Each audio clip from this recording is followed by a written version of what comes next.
Bonjour, j'espère que vous allez bien. On se retrouve pour une nouvelle vidéo sur Ruby cette fois-ci. Ruby a publié ses résultats du premier semestre. On va pas aller trop dans les détails, on va regarder un petit peu globalement. Et puis, quelle est ma stratégie sur cette action? On démarre par un avertissement. Je ne suis pas conseiller financier. Cette vidéo n'a pas pour but de vous proposer un placement financier ou un quelconque conseil d'achat, mais uniquement un but pédagogique et de partage. Vous restez responsable de vos investissements. Alors effectivement, donc Ruby a publié ses résultats pour le premier semestre. Si vous souhaitez voir le détail, je vous mettrai en lien dans la description de la vidéo l'accès au rapport détaillé qui se trouve sur le site de Ruby. En résumé, alors j'ai tout simplement récupéré les éléments fournis dans le communiqué de presse de Ruby.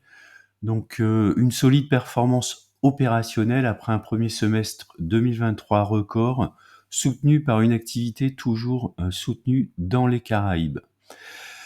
Alors, on va le voir quand même. Néanmoins, il y a quand même beaucoup d'indicateurs qui sont dans le rouge, d'où la correction et d'où le fait que les marchés ont vendu pour l'instant l'action.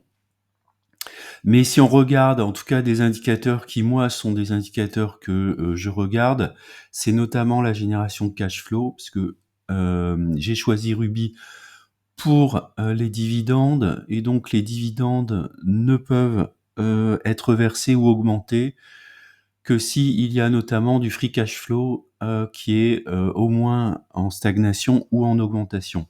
Donc on voit ici que le free cash flow est en augmentation de 6% par rapport au même semestre de l'année dernière, ce qui est un indicateur plutôt positif par rapport à la stratégie du dividende. Alors même si le résultat net part du groupe est en baisse, bon, il n'est pas en baisse très très forte, 4%, 24% par rapport au semestre différent, au semestre de l'année dernière. Bon, c'est pas non plus trop grave. Le bilan est sain, donc le ratio dette financière sur RBE est de 1,6, donc la société a tout à fait les capacités de supporter sa dette et de la rembourser. Et le point très positif, c'est que la société a confirmé ses objectifs, à savoir la confiance dans le versement d'un dividende en croissance. Donc on verra ensuite quel est le montant du dividende. Vous avez l'état financier consolidé au 30 juin 2024, c'est-à-dire vous avez ici le premier semestre 2024 et ici le premier semestre 2023 avec la comparaison. Bon, vous pourrez faire un arrêt sur image si vous souhaitez avoir le détail ou aller sur le rapport. En termes de ratio, donc là, ce sont des éléments que j'ai via ma plateforme de Giro. Donc sur le compte de résultat, on voit une stagnation du chiffre d'affaires, stagnation de l'EBITDA, ce qui est plutôt positif. On a un ROE qui est supérieur à 10%, donc pour moi c'est très bon. Alors on n'a pas une marge, une profitabilité nette supérieure à 10%, on est quand même sur, on va dire, du retailing, donc ce qui est tout à fait acceptable d'avoir une marge un peu plus faible, autour de 5,5%. Si on regarde la santé financière, on a un payout ratio de 55%. Le free cash flow augmente, donc ça veut dire que potentiellement, en maintenant le payout ratio à 55%, si le free cash flow est validé en augmentation à la fin de l'année, la société sera capable d'augmenter dans la même mesure le dividende. Hein, donc au pire, on aura un dividende du même montant, bien sûr si la deuxième partie de l'année se passe bien, ou sinon on aura une amélioration du dividende. Donc une action avec un dividende en croissance, lorsqu'on est actionnaire avec une stratégie basée sur les dividendes, c'est quelque chose qu'on recherche. Donc au niveau de la valorisation, on a un price earning à 8, bon, ce qui est correct, hein, relativement faible d'ailleurs. On a une dette à 1,58 milliard, donc à ramener avec un free cash flow, on voit quand même que la dette est quand même relativement importante, même si avec la transition énergétique, la société a énormément investi, notamment dans les fermes de panneaux solaires.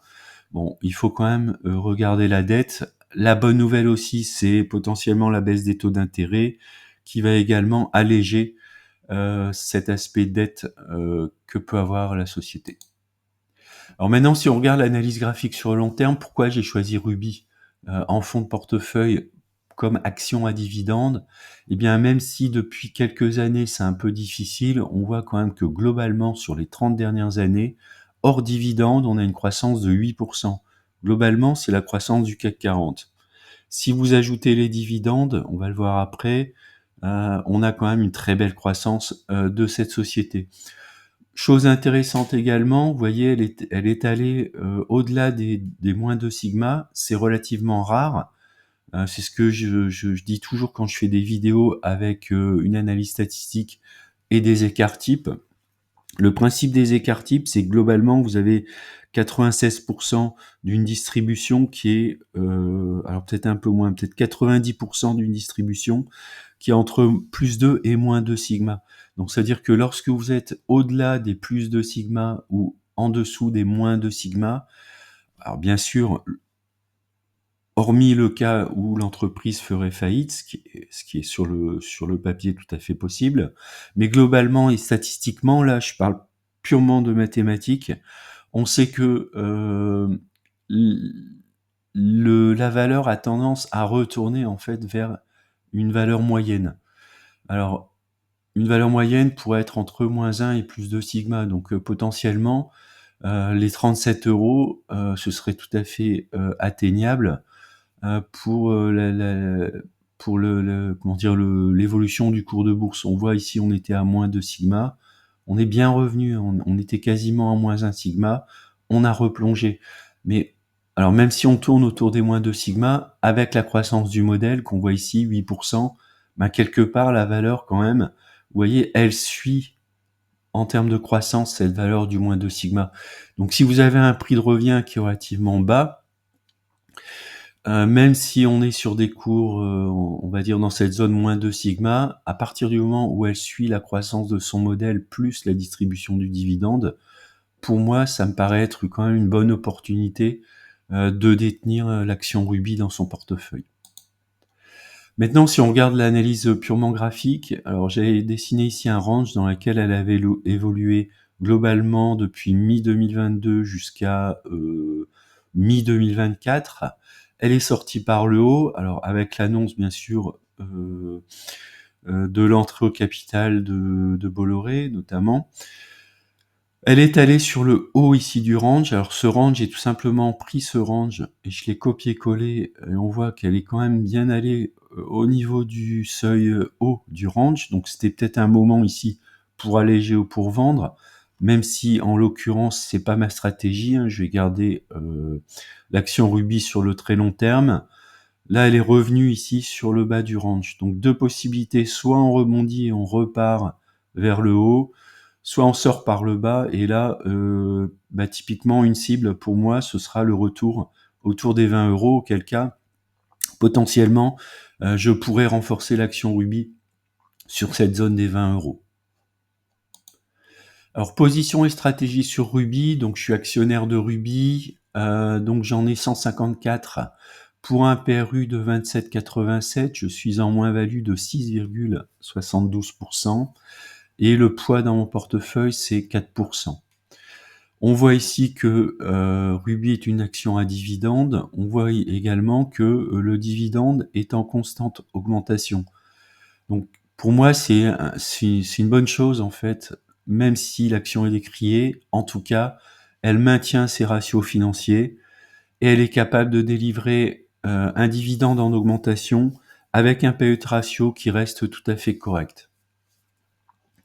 Donc, action de dividende de fonds de portefeuille, croissance du modèle 8,35% hors dividende, 7% de dividende. Donc, si on ajoute les deux, vous avez du 15% de rendement par an sur l'action Ruby. Renforcement dans la zone des 20 € avec une valeur théorique de 51,75 €. Pour moi, à titre personnel, et ça n'engage que ma responsabilité, je garde en fait cette ligne pour le dividende, c'est mon action à dividende préférée, avec notamment AXA, qui sont vraiment en fonds de portefeuille. Voilà, c'est la fin de la vidéo. Je vous remercie de l'avoir regardée. N'hésitez pas à mettre des commentaires si vous êtes actionnaire de Ruby ou pas. Et puis je vous dis à bientôt pour une prochaine vidéo.